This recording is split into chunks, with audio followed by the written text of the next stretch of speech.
Sot në Universitetin Shtetëror të Tetovës qëndroi Ministri e Arsimit zonja Vesna Janevska për të marrë pjesë në debatin publik në lidhje me ligjin e ri të arsimit të lartë. Sipas rektorit të Universitetit Shtetëror të Tetovës, profesor doktor Jusuf Zenelit, ky ligj cënon autonominë e universitetit.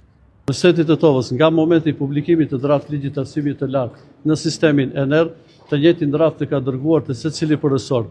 Çdo profesor ka patur mundësinë dhe kanë paraqitur vërejtjet e tyre në kuadër të çdo fakulteti dhe në çdo fakultet, në çdo këshill mësimor shkencor janë votuar, do të thotë janë miratuar vërejtjet e gjithë profesorëve nga 13 fakultete, nga 13 këshilla mësimore shkencore janë dërguar në këshill të rektoratit të gjitha vërejtjet, të cilët janë të miratuara në këshill të rektoratit dhe në senatin e Universitetit të Tetovës. Numri më i madh i pra të valizoj pak njoftimin, numri më i madh i vërejtjeve ka të bënë me cënimin e autonomisë universitare. Konstatohet se me faktin që parashihet të ekzistojë një këshill universitar, i cili mendohet se në një farë mënyrë i zbe kompetencat e senatit të universitetit.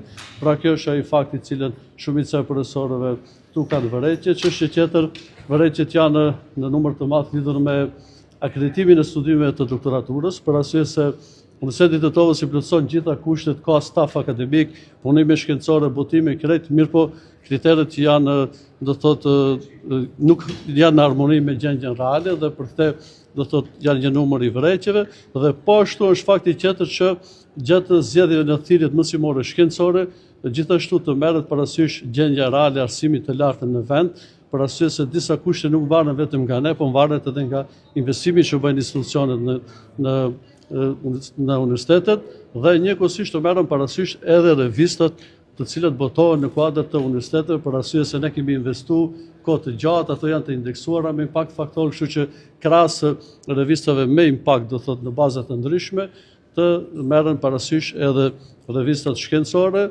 Sipas ministrës Vesna Janevska, ligji do të shërbejë për rritjen e cilësisë në arsimin e lartë. Ndërkaq e pyetur se cilët janë akademikët shqiptar që e kanë shkruar këtë ligj dhe cilët janë akademikët maqedonas të cilët e kanë shkruar këtë ligj, zonja Janevska nuk ju përgjigj pyetjes. Ajo i dinte emrat maqedon, por duhej kohë që t'i merr emra shqiptar.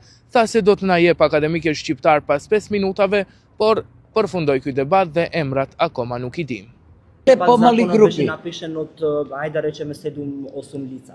И дали е вистина дека законот го напишале Лозо Пендовски, Сонја Топузовска, Марија Маневска, Лазо Јовевски, Самуил Малчевски од УКИМ, како и Борчо Алексов од МОН, и сите овие имиња се близко до власта, до вас, до премиерот и до ВМРО. Како ја коментирате ова? Јас ќе ве замолам да престанете со дезинформации во врска со законот, како што е, например, се забранува вонредно студирање, солицитирање на имиња. Дел од имињата кои вие ги прочитавте се реномирани професори на УКИМ, се дел од ректорската управа на УКИМ, едно име не ви е сосема точно. Овие луѓе учествувале во креирање на законот со полно право според реномето и позициите кои ги постигнале. И од ДУТ има луѓе кои учествувале во креирањето на законот. Кои се тие луѓе? Не можам да ви кажам на памет, јас морам да ги прашам, ама ви се молам, јас немој, не го спуштајте нивото, не го спуштајте нивото. Немојте да го спуштате нивото. Ве молам. Значи, ќе ги прашам луѓето дали дозволуваат да бидат објавени, сите ќе ги објавам на веб страницата. Ако е тоа важно, вас не ви интересира законот, ви интересираат луѓето кои го формирале. Вие со дезинформации. Кои дезинформации? Не сум дојдена да се карам со вас, ве молам. Што ви интересира вас? Што ви интересира кои се албанци имиња, професори кои го напишале овој предлог закон? Еве, во рок од 5 минути ќе ги откриеме албанските имиња. Не сите имиња, пошто јас Ако ми гарантирате дека нема да ме тужат, затоа што сум ги открила. Па не знам, тоа е закон. Никој не земал пари. Никој за креирање на овој закон ни единствен човек нема земано денар. Edhe nga FNA kërkojnë që Ministria e Arsimit t'i publikojë emrat e akademikëve të cilët e kanë përpiluar këtë ligj, sepse sipas tyre Ky është liq me interes publik dhe nuk është ndonjë roman që mund të shkruhet anonim. Përmenda që edhe një herë që është e vërtet sipas gjithmonë deklaratave të ministrit që më shumë se 60 persona e kanë përpiluar ligjin, por ne e dim që në krijimin dhe hartimin e ligjeve shkojnë 5 ose 6 persona. Kemi qenë pjesë e këtyre grupeve kur kemi përpiluar propozim amandamente të tjera për ligje të tjera dhe e dim që 4-5 persona kryesisht e shkruajnë ligjin. Për ato është rëndësishme, thash edhe një herë, për hir të transparencës, nuk është roman që nuk mundesh ta shkruash në mënyrë anonime, por është një ligj që ka interes publik dhe Ministri i Arsimit e ka për detyrim që t'i publikojë kush janë hartuesit e ligjit. Kaq. E në fund, si zakonisht, zonja Janevska kur vjen në Tetov e Gostivar kërkon përkthime në gjuhën maqedone. Edhe ne si gazetari kërkuam zonjës Janevska që kur të vinë në Tetov e Gostivar, në vendet në të cilët gjuha shqipe është gjuhë zyrtare, ajo duhet të ketë me vete përkthyes në gjuhën shqipe. Zonja Janevska përsëri e përmendi fjalën e saj popullore, se nëse duam të jetojmë në një Maqedoni të përbashkët, duhesh ka ta dim patjetër gjuhën maqedone, ndërka që ajo vetë nuk din asnjë fjalë në shqip.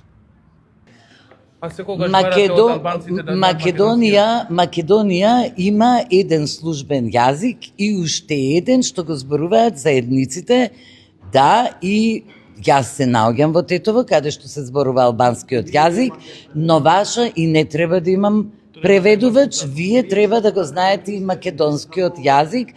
Јас малку подразбирам, сум кажала неколку пати, но за да не сгрешам во преводот, замолувам да ми се преведе најкултурно и мислам дека ако сакаме да живееме во нашата заедничка земја, јас тоа 1001 сум го повторила, ова е наша заедничка земја, ние во оваа земја треба да се почитуваме, да си ги почитуваме различностите, по можност да си ги знаеме јазиците, но доколку не можеме да се разбереме, треба да си помогнеме едни на други за тоа да биде така. За друг пат кога ќе доаѓаш Тетово треба да земаш преведувач. Министерка ова ме обврзува законот.